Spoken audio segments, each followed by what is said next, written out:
From Washington, the McLaughlin Group, the American original. For over 3 decades, the sharpest minds, best sources, hardest talk. Funding provided in part by American Petroleum Institute. Sure, you know oil and natural gas fuel transportation and comfort.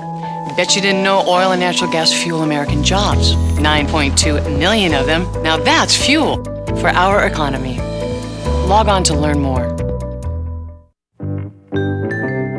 We believe that if love is a chemical reaction, chemistry has a good chance to make the world a more harmonious place. Chemistry works so that bandages end up loving the water. Families are less afraid of energy bills. And even cars and clean air get along better. That's why we don't just make chemicals, we create chemistry. BASF, the chemical company.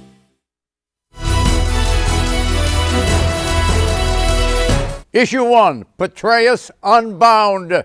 Thanks to President Obama for the confidence in an old soldier. So said David Petraeus 13 months ago, September 2011, when he was sworn in as director of the Central Intelligence Agency, the CIA. Petraeus was nominated by President Obama, replacing outgoing CIA Director Leon Panetta, now head of the Department of Defense.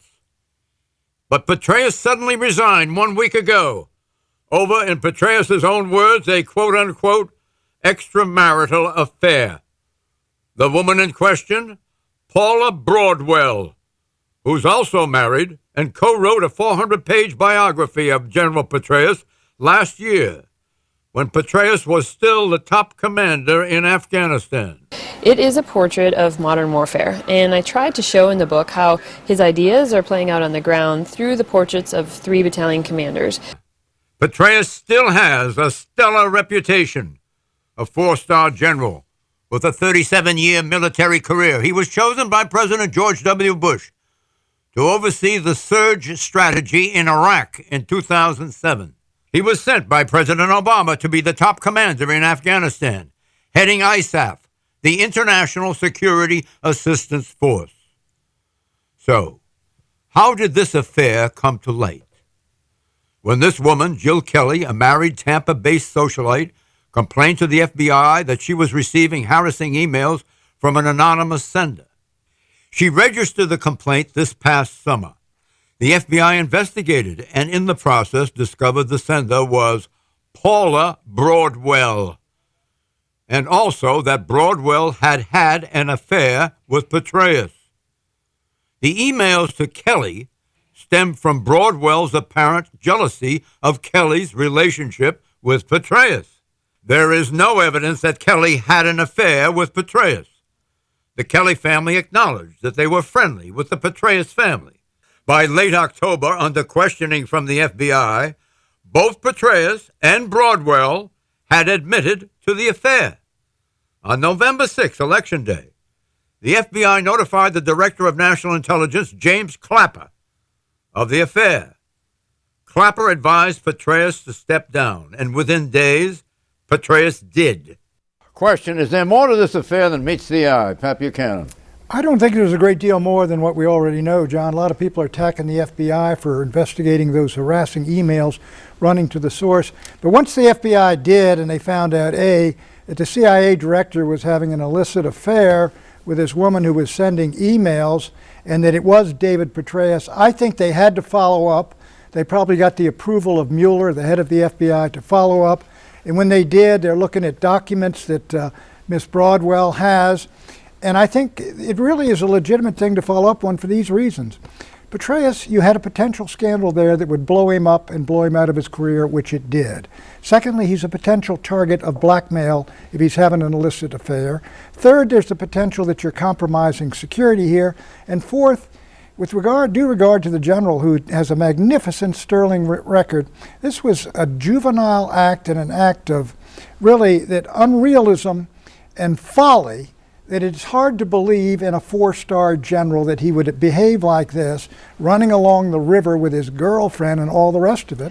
And I think he knew, and as he said in his resignation letter, his performance and his behavior was inconsistent with the organization that he led. It's far from isolated, Pat. You know that. Well, Franklin Roosevelt had a mistress. Well, sure, but look what happened to John Edwards was blown up. Gary Hart was blown up. Bill Clinton was almost blown out of the presidency. Anybody that doesn't know this is going to be the consequence of what happens to you if you get involved in this and you're running the CIA is preposterous. Eleanor. Yeah, he's not the first powerful man to do something foolish when it comes to an extramarital affair, and he won't be the last. But he is or was head of the CIA, and that did make him a potential target for blackmail. When you look into this, there's not much more here, I don't believe. There's no evidence of a breach in national security. The FBI apparently acted by the book. You don't tip off the White House when you're engaging in a potentially criminal investigation. The agent in Florida, who then worried that the investigation was being stalled and went to a Republican congressman who went to Eric Cantor. He has an illustrious record. He helped bring down the Millennium Plot, and you can't blame him either for his apparent concern that this was not being studied appropriately. So then the story got out, and I think General Petraeus has acted honorably in resigning. I think he's going to do fine. He's going to get a book contract. He apparently wants to be president of Princeton. He'll have a year of probably giving speeches, making a lot of money. I don't feel sorry for him. He wrote a book with the lady who wrote about him. Paula Broadwell with Vernon Loeb, all in the education of General David Petraeus. Right, and he cooperated practically on the entire book. Well, yes, and one of now he's going to write another book? Well, he can write one about himself. He's not the author of this. This is somebody writing about him. This is what happens when you screw up colossally. You get all these offers.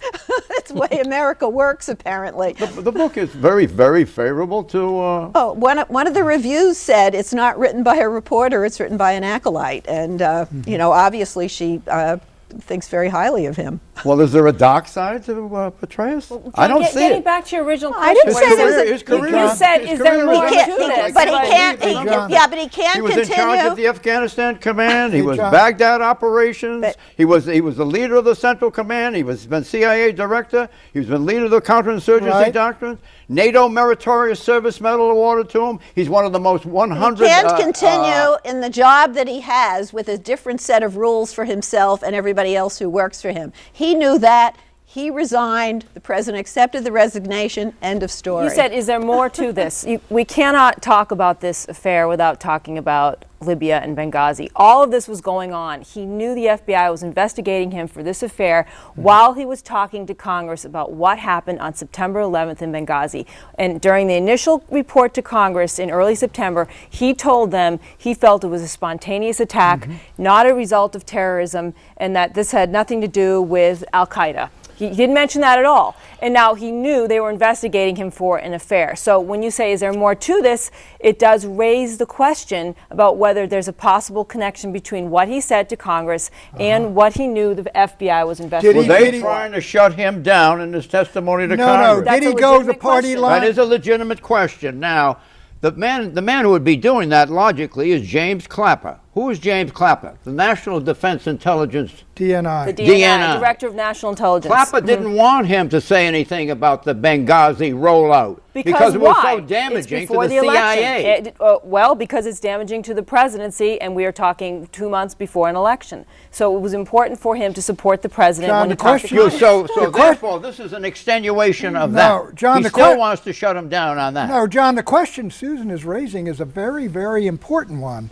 Did David Petraeus go up to Capitol Hill and copper, in other words, doctor the CIA report, which said it was maybe Al-Qaeda and in Benghazi, and did Petraeus then mislead the Congress and go along with the program that this was basically a spontaneous thing that happened? And did he do it because they're holding a hammer over him? It was far simpler than that. Petraeus wanted to protect the CIA from a rap, and that's why he did what he did.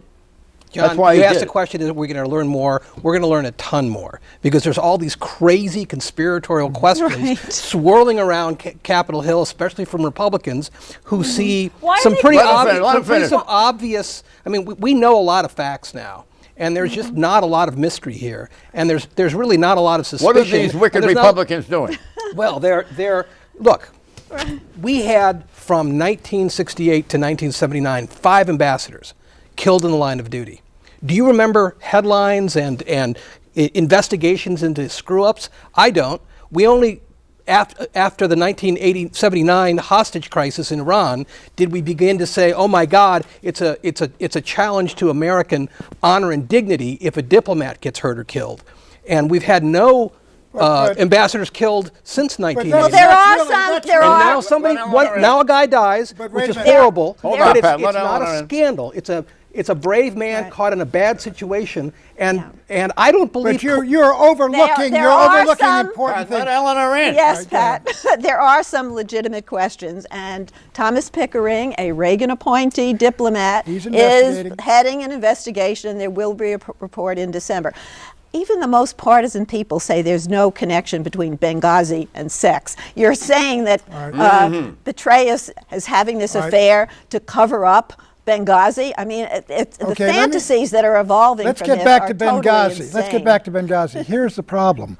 We now learn that the ambassador and the folks in Benghazi were begging for help. There were terrorist attacks. They blew a 12-foot hole wall in the compound. They were sending memos back saying, we need more protection, we need more help, and none was forthcoming. That's number one. The second thing that makes it an issue is, why was no help sent along that night when these guys were under attack? 7.5 hours they were under attack. These are valid questions. And then afterwards, answered some of those questions. My turn. Afterwards, they go out and they're talking about this protest that got out of control, which was a total fabrication. There was no protest. But the attackers were telling passersby at the time that they were doing it in protest on the film. Moreover, all the intelligence to this day suggests that it was not premeditated and pre-planned, but opportunistic. So it was. That's what's got to be investigated. Well, it's let me fine get to a be different line of investigated, questioning here for try this out on Susan. Do you think that this is more than a Petraeus lapse of judgment, his relationship with Paula Broadwell? Do you think it was more than a lapse in judgment? I think it was absolutely a lapse in judgment for him. But do you mean is more than that, beyond that? Is the FBI holding something over his head? Well, first of all, is the book completely reliable? Well, she certainly had, tremendous access to, as we've learned, she's got files on her computer with classified information. She clearly had, as she has been quoted as saying, really excellent access to everything going on in his life. So in that sense, you're probably getting a lot of details you would never get for someone who had less access. I think the question is the book biased? Clearly she has a relationship with him. Is it a book where you're going to really see two sides of Petraeus, or just as we're reading a hagiography, and that's what that is. Is so it a career killer for him, this whole deal? Well, was it a career killer for Clinton when he was nearly impeached for Monica Lewinsky? No. There you go. It is. Any office in the government of the United States, running for Senate or president, that's out. President of Princeton, no problem. That's right. I don't think he can What run. a crime that would be run. to lose this man. I don't think where are you going to put him? He's a layman today. Well, John, let him run for something and see. But I'm telling you, he won't run for something after this. Issue 2, Republicans fry Rice. We will do whatever's necessary to block the nomination that's within our power as far as Susan Rice is concerned. I don't trust her. And the reason I don't trust her is because I think she knew better, and if she didn't know better, she shouldn't be the voice of America. Key Republican senators are trying to preemptively block Susan Rice from becoming Secretary of State. Ms. Rice is currently the permanent representative to the United Nations for the U.S. She has not yet been officially nominated for the State Department job to replace Hillary Clinton, who intends to resign probably. Rice is rumored to be under active and positive consideration. But Republicans and some Democrats have been angry with Ms. Rice for saying that the attack in Benghazi that left 4 Americans dead was spontaneous and not pre-planned. what our assessment is as of the present is in fact what it began spontaneously in Benghazi as a reaction to what had transpired some hours earlier in Cairo, where, of course, as you know, there was a violent protest outside of our embassy sparked by this hateful video. We do not have information at present that leads us to conclude that this was premeditated or pre-planned. Ms. Rice made these comments 5 days after intelligence reports were reporting otherwise. Be that as it may, at his press conference on Wednesday of this week, President Obama voiced outrage with Senators McCain and Graham. But when they go after the UN ambassador, apparently because they think she's an easy target, then they've got a problem with me. McCain fired back at Obama. If the president thinks that we are picking on people, he really does not have any idea of how serious this issue is. So what do Senators McCain and Graham want? Get this. A Watergate-style select committee to investigate the administration's response to the Benghazi attack. Question. Under the rules of the Senate, it only takes one senator to put a hold on a presidential nomination. So, how can President Obama get around this? Eleanor Clift. He doesn't need to get around anything. If he wants to nominate Susan Rice, he's going to do it up front, and he's going to fight for her. And Lindsey Graham and John McCain are a committee of two in wanting a select committee to investigate Watergate-style Benghazi. I don't even think most Republicans have the appetite for that. Secondly, John McCain just did an enormous favor for Susan Rice because he just boosted her chances that she's likely to be nominated, because the president doesn't want to look like he's walking away from a fight. This is a fight that he can win, should win, early in his second term. He can't allow these two war hawks on the Hill to roll him. And so it's tough to get a nomination through, but you've got an invigorated Democratic Party with 2 more seats, and if they want to filibuster her nomination, the president can make a big issue out of that, and it's not, the Republicans aren't going to look like the winners going after a woman who had nothing to do with the Benghazi attack. Susan Rice got into this in Schieffer's program, Face the Nation. And the question is, do you think that she got her talking points for that program from the White House? She got the same talking points as the administration was giving to the House Republicans. Through others? Well, I think it was an interagency process that created a set of talking points, which she faithfully put forth on that program. And by the way, she was not wrong. The intelligence to this day says it was not premeditated. The other question was it a terrorist attack? And she didn't say that it wasn't. She didn't rule that out, but she said that she gave the best, again, a faithful representation of what the talking points were at that time. There is no scandal here. She gave her spin, the White House spin. The Obama spin probably started there at that level. It is said now. For the unrolling of events in Benghazi. This was 5 days after involved 4 Americans getting killed. This was 5 days after the events. They had minimal amounts of intelligence. They were not allowed to put in things that they hadn't already nailed down. This was what they were prepared to put out 5 days later. It changed a number of times repeatedly after that, but at the moment, John, she did nothing wrong. That is nonsense. Look, the CIA guys were in a firefight that night, 7.5 hours. 2 of their guys, the SEALs were CIA, got killed. They came out, they reported back. You had real-time intelligence. The CIA, according to Petraeus on Friday, said he had in his talking points that this may have been an Al-Qaeda operation. That's taken out. Carney and then Petraeus and then Rice repeatedly, and the president say it came out of some spontaneous protest. There was no spontaneous protest. Yeah. There was a terrorist attack. Do you think that this is, in addition to what's been said here, you agree with that? And secondly, do you think it was an effort at a top level to protect the CIA?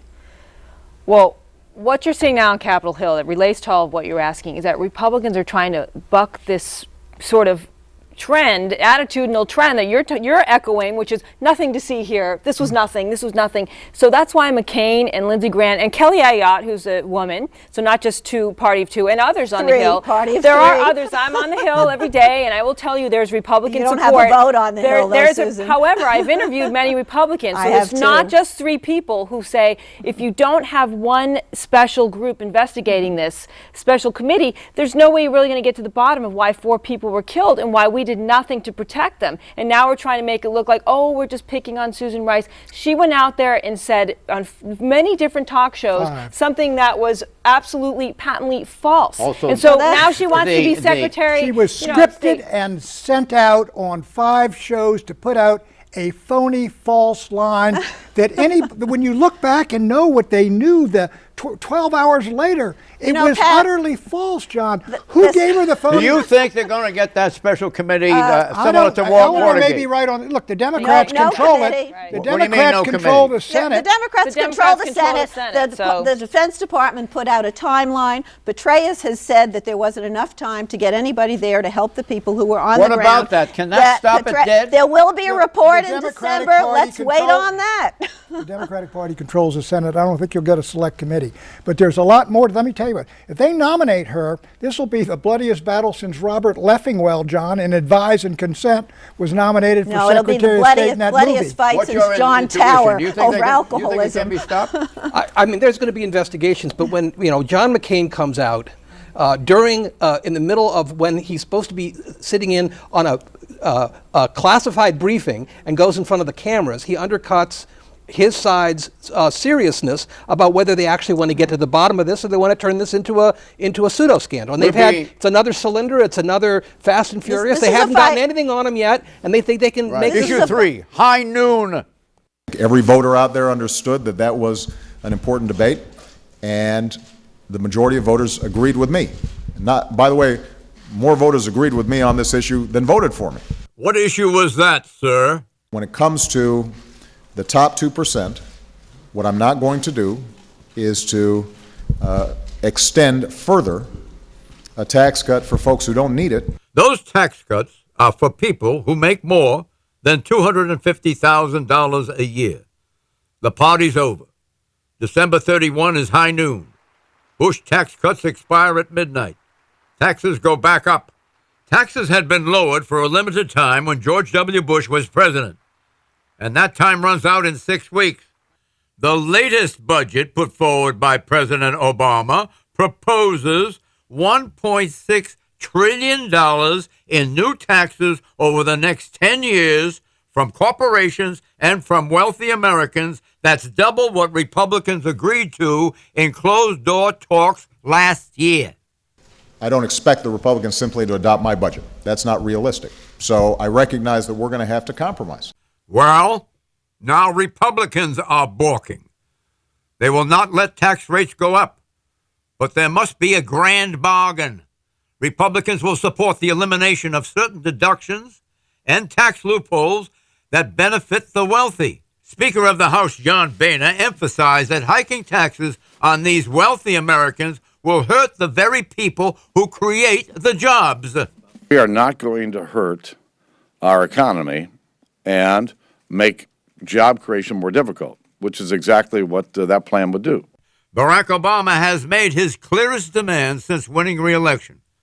Taxes on the wealthiest of American citizens must go up. He says the country could suffer a quote-unquote rude shock if there is too much stubbornness in Congress over his agenda and nothing gets done.